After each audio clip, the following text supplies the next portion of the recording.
Focus, people. Let's stay focused. Man, tell you what,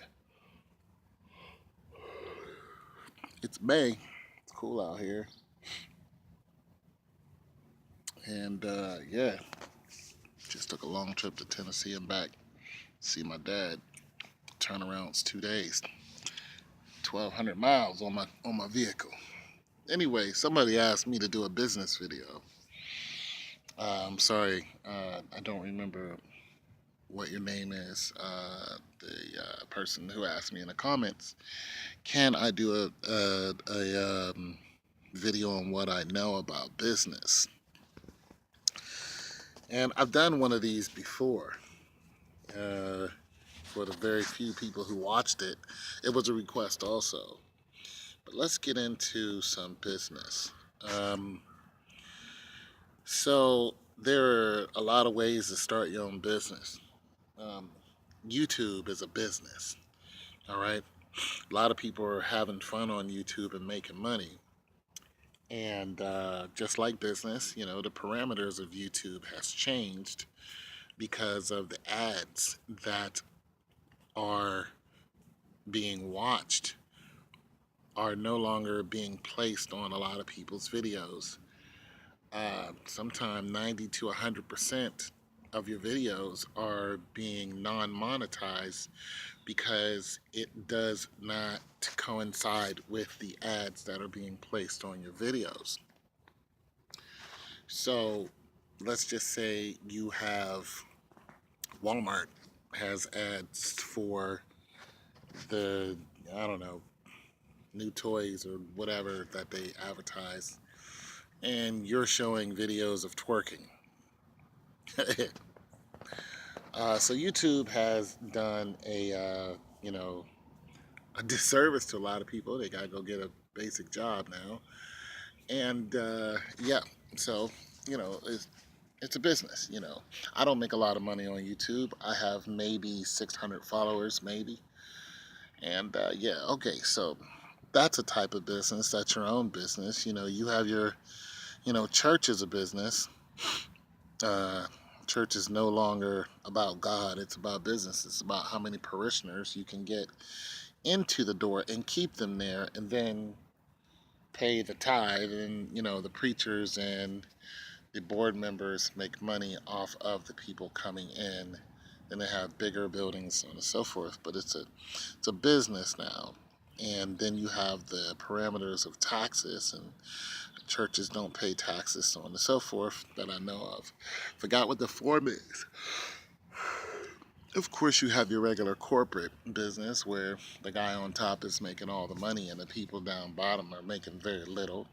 The guy on top is ripping everybody off, and then he is allowed to do it. He or she, most of the time it's a he, a white man. And once these big corporates get caught, they have what's called a golden umbrella, which basically means they can get away with it. And this was the case in Enron. Uh, Happened some 10 years ago. My girlfriend at the time worked for Enron. She was a sales representative making good money. And one day she came home and said, I just got fired. I was like, well, wait, what happened? So basically, she was telling me how, Enron fired a whole bunch of its sales force and yada, yada, yada. She bounced back real quick, but then the whole scandal of what was going on with Enron came out, and one of the CEOs or CFO or, COO shot and killed himself, and or somebody shot and killed him. But they said it was a suicide. But nonetheless, so that, you have your corporate business. You have your mom and pop store. You guys know all of this information. But when you start getting into business, and okay, let's take Shark Tank. Let's look at Shark Tank. Shark Tank is a diluted reality of potential. And it's either positive or negative potential. But nonetheless, it's diluted. It's watered down. Most of those interviews you see on Shark Tank can take up to an hour to 2 hours before they make a deal. They only show you 15 minutes of it. Of course, that's TV. Nonetheless, the numbers game that they go through is very real.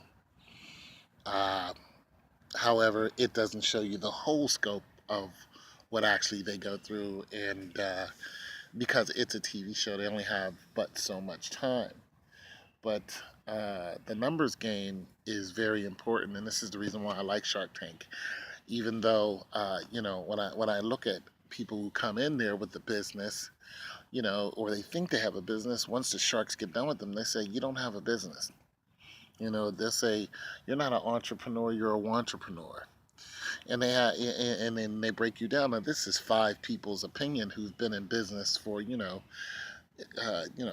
40 years or whatever, and two of them are billionaires, Chris Rock and Cuban. And then you got the second richest person is going to be the guy who sits in the middle, the mean one, Mr. Wonderful.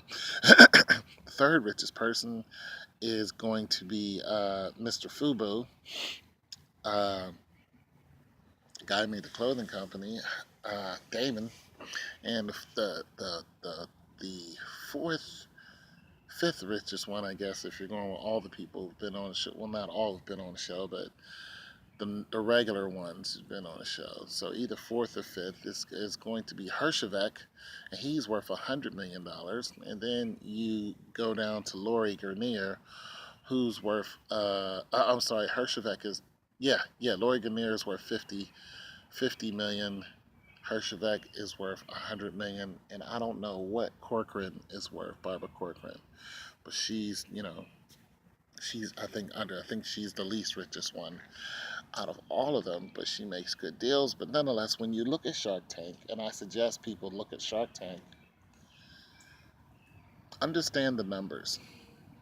Leave out the flair, leave out the nonsense. Don't even look at the possibilities of you being on the show with some idea, because you'll start thinking of the idea. Don't do that yet. Look at the numbers, listen to the numbers that they spit out. And this can start telling you a lot about business. Like I said, it's a watered down version, but it's a very quick, watered down version.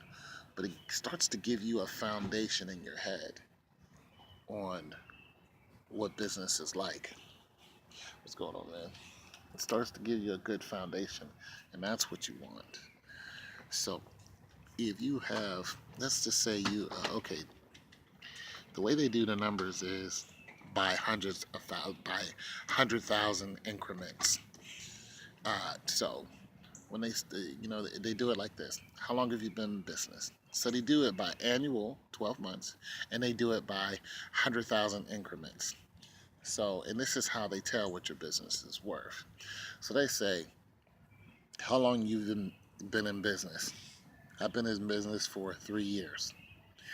Uh, Now they look at that and say, if you've been in business for at least a year, you should have a benchmark of so much money before they can invest. See, some people are not investable. So they're looking at you first by going, are you investable? So they'll say, okay, you've been in business for 3 years. Uh, you sold you sold 100,000 in your first year. You sold 150,000 in your second year, and then you sold 75,000 in your third year. Hey, how you doing? So when they look at that, they're saying, you went like this, and now you're coming down. Now automatically you're gonna lose Barbara Corcoran. She doesn't like anybody who's coming on a downstroke. So that shark is going to leave. You're gonna have Kevin O'Leary interested in why you're you're falling down, but he's still interested in you. It all depends on what the product is and how can he get into it, and if he has that product in his portfolio. So Kevin is all about, do I want the challenge of starting something new, because he has the money to do it. So when he looks at your business, he's going to go through all the numbers for you, and one of the numbers he's going to really ask you about is the customer acquisition cost. So let's just say you have an online business. you do most of your promoting on Facebook. If you do this, you pay Facebook a certain amount of money. Facebook promotes your stuff. Boom, you start getting more customers to come to your site. You sell more thingy doodles, whatever it is. You're selling more thingy doodles. Now, the numbers that are involved in there is how much did I pay Facebook and how much did I get out of that? Like, how did my sales go up or down according to Facebook? Now, I think it's called SEO. Now, when you're doing this, you also got other ways of advertising. But if your main source of advertisement is Facebook, there's nothing wrong with that. But nonetheless, if that's the one channel that's keeping you alive, if that channel's gone, then your company goes flat. That's something that they don't like. So, like I said, 100,000 first year, 150,000, then 75. That means you dropped half. Like I said, it's not going to be attractive to Barbara Corcoran. Damon, he's probably not going to be interested in it, not unless your thingy doodles can match up with something that he does. So let's just give your thingy doodles a name. Let's just say that uh, you sell a specific type of shoes. Here you go. You sell a specific type of shoes that are heat resistant. Now,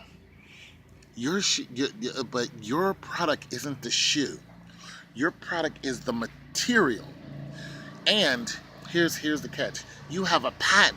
Most of the times you can't have patents on clothing, but you have a patent on the material that allows rubber to keep its density in hot climates up to a certain temperature. So this is attractive to all the sharks. However, like I said, Barbara's like, I don't like anybody on a downstroke, but this is attractive to all the sharks. Now, here's the thing. Get this. You've been selling this material to firemen. You've been selling this, and they've been putting it in their shoe, and then other people have incorporated it in their shoe. But you've only been advertising on Facebook. You don't have no sales team. You have a small cadre of employees of maybe 3 or 4 people. You're doing it out of the basement of your house. Now that's good. You're doing good if you're doing 100,000, 150, then you drop. Then the case is, why did you drop? Okay, so they're trying to figure out the value of your company. First, they look at the patent. If they start to buy in, let's just say that you came in and you asked for $100,000 for 10%. This means that you're valuing your company at $1 million because it goes by increments of 10. So let's do it again. Let's say that you came and you asked for $200,000 for 10%. $2 million. Okay. It gets really tough when you do something like, I'm asking for $275 for 3%. I don't know what that is off heart. You'll see people writing it down. But most of the time it goes increments of 10%. Some guys come in here and ask for 5%. Some techie guy. So if you're asking $200,000 for 5%, $4 million is the value of your company. So they try to pick apart why your company is worth, whatever $1 million. In this case, $1 million. Now you say the reason why this is a Kevin O'Leary. Why do you think it's worth $1 million? You're like, well, I made 100,000 my first year. They're like, it doesn't matter. That was your first year. Like, I made 150 your second year. They're like, yeah, but you make 75 your third year. Why did you make 75? Because I pulled my product off the market and changed it to make it better. And I made it to where the elasticity and the density is more compound, and the heat resistant has actually gone up, but I've used less material. Boom. How much does it cost you to make? To make one of these for a shoe, it cost me $5. This is where to get into your margin. Okay, it costs you $5 to make. How much do you sell it for? I sell it for $39.99. Great margin. That's wholesale. How much is retail? $59.99. Great margins. Absolutely stunning margins. See, they look for a margin that's, I think, 75% so they can get into it. Other than that, you're drowning. They're taking away too much money from you because they're getting too much margin. Why? Because of the taxes. So you got to understand what tax bracket that you fall into if you're making $100,000, even as a private owner. What is your tax bracket? If they come in and say, "I'll give you $100,000, but I want 40%," sometimes that's just not feasible. You'll have the $100,000, but the 40% is not manageable for you. Or they'll say, uh, uh, "I'll give you $100,000, but I want 20%." But they'll ask for an accelerated, but they'll ask for something to accelerate to get their money back. So it's almost like an ancillary income to them. So which is pretty much something on the side. So they'll go $100,000, 20% instead of the 10 you asked for, which values your company at 500,000. So they devalue your company, and then say at 20%. However, I want a royalty. Now, when they ask for a royalty, that royalty could be on a sliding scale according to sales, or that royalty can be in perpetuity, or that royalty can be just until now. This is what Lil Lear would do. He'll say, "I don't want any of your," he said, "I'll give you $100,000. He says, "I don't want any of your equity." You got to understand, when you sell your equity off from under you, you're selling the value of the company. And this is in perpetuity. This is equity. They keep the equity. Sometimes you can buy out of the equity. So if they give you, O'Leary gives you $100,000, he say, "I don't want any equity." He says, "On each one of them sold, I want $2 on each one in perpetuity." Or he'll say, "Until I get my money back," and then it goes down to 50 cents. That's not doable. That's not doable because you're at $75,000 this year, which means your company has to ramp back up. So you have to get a better sales team. You have to have a whole team of people to get out there and get your information known. A lot of times you think that they're the gateway to make these phone calls, but you can make phone calls on your own. So basically, here's how the conversation goes. And when you're talking to Larry, he's like, $2.50 in perpetuity after I get my money back. And you already know that's not sustainable, because then you would only have $3. This has to cover your taxes and your expenses. This is on the sale.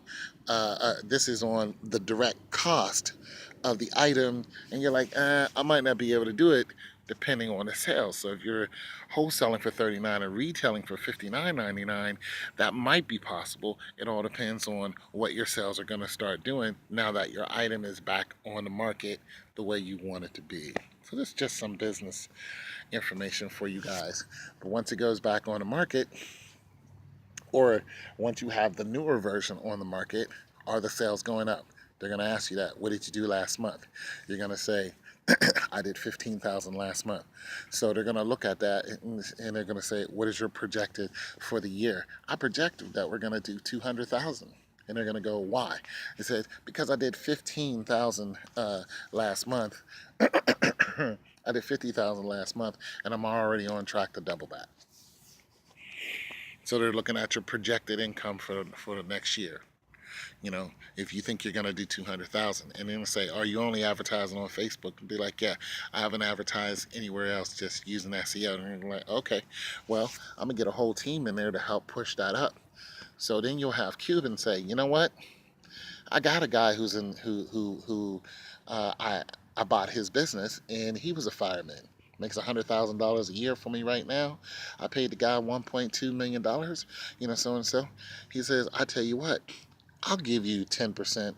He said, "I'll give you $100,000 for the 10%. Just say yes right now." Nobody else has made an offer but him and O'Leary, and Barbara's out. You know, Damon is not really his thing. He's just like, he might want to get into it. And then Hershevek at the end, doesn't like. Hershevek hasn't said anything, but he's interested because he's got some other clothing that he's invested in. And so you got Mark Cuban going, "Hey, I'm tired, I'm hungry, let's go. What do you want to do? Let's go right now." And you're going, he said, "I'm giving you exactly what you asked for." And then you go, "Well, what are you going to do for a company?" That is either a mistake you know, nonetheless, it just shows you some parameters of business. So let's just say that you take it, boom, make the deal. What Cuban is going to do is he's going to bring a whole sales team in. That sales team is going to cost you in one way or another, but nonetheless, he's going to bring a whole sales team in. He's going to match that up with a company he's already with, so on and so forth. So just gives you some ideas on business and what little I know about business. I've never owned my own per se. Like I never ran, any business, but nonetheless, I got my own YouTube channel. I make money off of music because I make music. You guys go to just Google Tone 202 or Google Just Right There. That's the name of my album. Once you click on my album, it's gonna take you to Rhapsody or Google Play or one of those. When you start listening to it, I make money off of that. Um, I don't make a lot of money off the royalties. A couple bucks every now and then. You know, ancillary income. Like I said, it's an ancillary income. You know, I can't live off of it. I would have to make $100 every week to almost live off of it. Not even a week, actually, every 3 or 4 days in order for me to. So there's some business stuff for you guys. It's your boy Tone 202. Let me know what you guys think. Come on.